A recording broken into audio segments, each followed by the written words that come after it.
তিন নাম্বার হচ্ছে, যখন আপনি কোরআনটা শিখলেন তারপরেই আপনাকে কোরআন নিয়মিত তিলাওয়াত করতে হবে এবং তিলাওয়াত শুনতে হবে। আল্লাহ সুবহানাহু ওয়া তাআলা কোরআনে কারীম শোনা সম্পর্কে বলছেন, ইন্নামাল মুমিনুনা আল্লাযী ইযা যুকিরাল্লাহু ওয়াজিলাত কুলুবুহুম ওয়া ইযা তুলিয়াত আলাইহিম আয়াতুহু যাদাতহুম ঈমানা। ঈমানদার তো ওই ব্যক্তি যার সামনে আল্লাহ কোরআনের আয়াতগুলোকে আল্লাহর কথা বলা হয়, তখন তাদের অন্তরগুলো কেঁপে কেঁপে ওঠে। ঈমানদারের বৈশিষ্ট্য কি? আল্লাহর কথা যখন তার সামনে বলা হয়, তার অন্তরটা কেঁপে কেঁপে ওঠে। ওয়াইজা তুলিয়াত আলাইহিম আয়াতুহু যাদাতহুম ঈমানা। যখন নাকি তাদের সামনে আল্লাহর কোরআনের আয়াত পড়া হয়, তখন তাদের ঈমানটা বেড়ে যায়।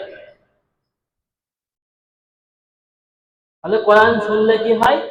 আল্লাহর কোরআন শুনলে ঈমান বৃদ্ধি পায়। অন্য আয়াতের মধ্যে আল্লাহ বলেছেন, ওয়াইজা কুরিয়াল কুরআনু ফাসতামিউ লাহু ওয়া আনসিতু লাআল্লাকুম তুরহামুন।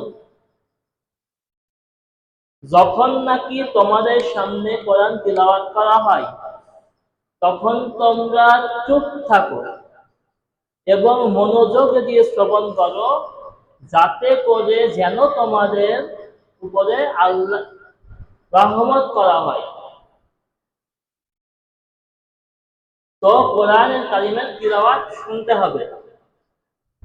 কোরআন তিলাওয়াত করার ব্যাপারে আল্লাহ রাসূল সাল্লাল্লাহু আলাইহি ওয়াসাল্লাম বলছেন, আবু মুসা আশআরী রাদিয়াল্লাহু তাআলা থেকে বর্ণিত, তিনি বলেন, রাসূল সাল্লাল্লাহু আলাইহি ওয়াসাল্লাম বলেছেন,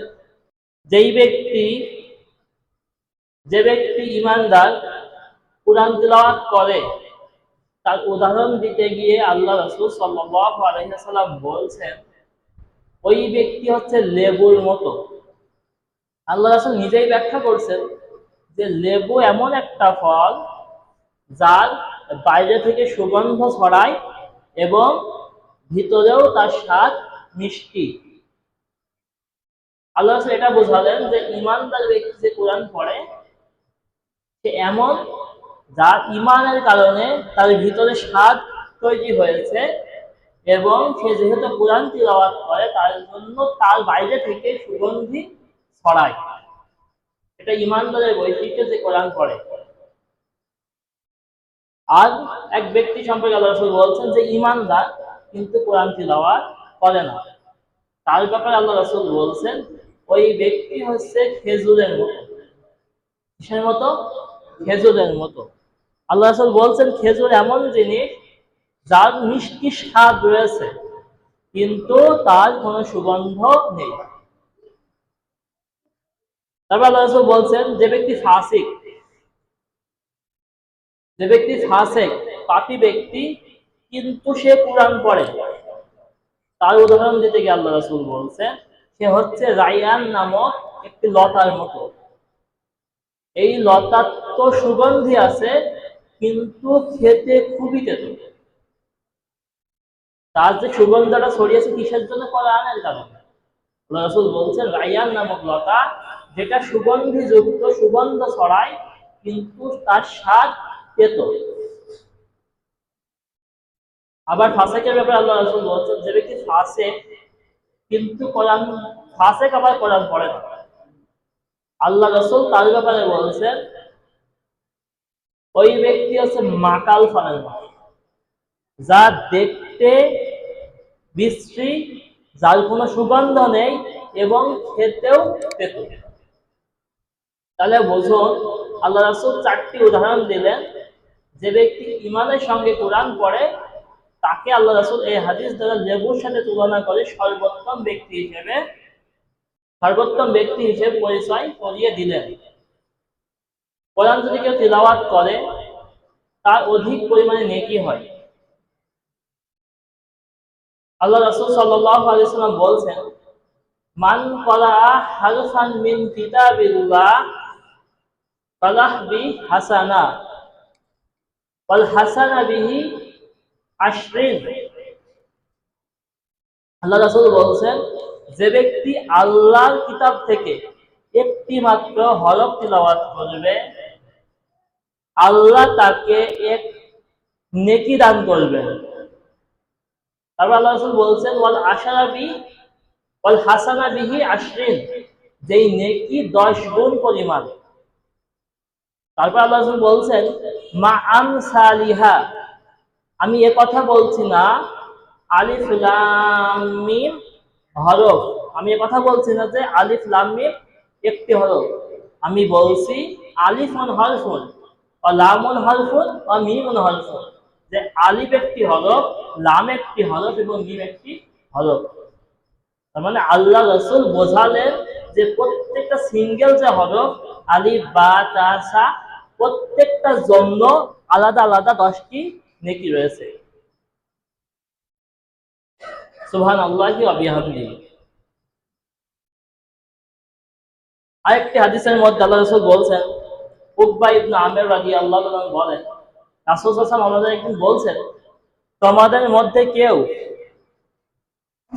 আকিক অথবা বুতাহান নামক বাজারে গিয়ে কারোর সঙ্গে সম্পর্ক নষ্ট করবে না, কারোর সঙ্গে ঝগড়া বিবাদ করবে না, এমনকি সে টাকা দিয়েও কিনবে না, কিন্তু সে মোটা তাজা বড় 2টি উটনি নিয়ে তার বাড়িতে চলে আসবে।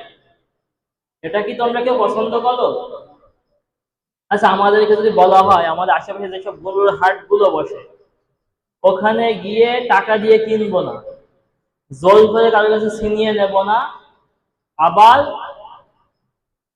এমন কিছু করবো না যে মানুষের সাথে আমার সম্পর্ক খারাপ হয়, আবার টাকা দিয়েও কিনবো না, যদি বলা হয় 2টা গাভী আমাকে দেওয়া হবে, আপনারা কে কি খুশি হবেন না বলেন তো? আমরা সবাই খুশি হব না? আল্লাহ রাসূল এই কথা বলছে যে তোমাদের মধ্যে কে খুশি হবে না এটা পেলে? তখন সাহাবীরা বলছে, আল্লাহ রাসূল আমরা তো সবাই খুশি, সবাই খুশি হব। তখন আল্লাহ রাসূল বলছেন, তোমরা কেন সকালবেলা সকালবেলা মসজিদে গিয়ে একটি বা 2টি আয়াত শিক্ষা করো না?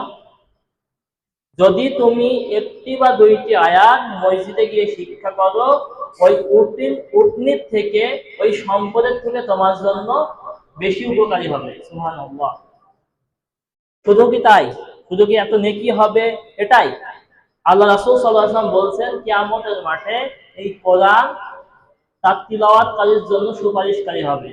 আবু উমামা রাদিয়াল্লাহু তাআলা আনহু বলেন, রাসূল সাল্লাল্লাহু আলাইহি ওয়াসাল্লাম বলেছেন, ইকরাউল কোরআন ফা ইন্নাহু ইয়াতি ইয়াউমাল কিয়ামাতি শাফিয়া লিআসহাবিহি। আল্লাহ রাসূল বলছেন, তোমরা কোরআন তিলাওয়াত করো, কারণ কোরআন কিয়ামতের দিন তার পাঠকের জন্য সুপারিশকারী হিসেবে আসবে। সুবহানাল্লাহ। তার মানে বোঝা গেল যে কোরআনের 3 নাম্বার দাবি হচ্ছে আমাদের কাছে কোরআনটাকে নিয়মিত তিলাওয়াত করতে হবে।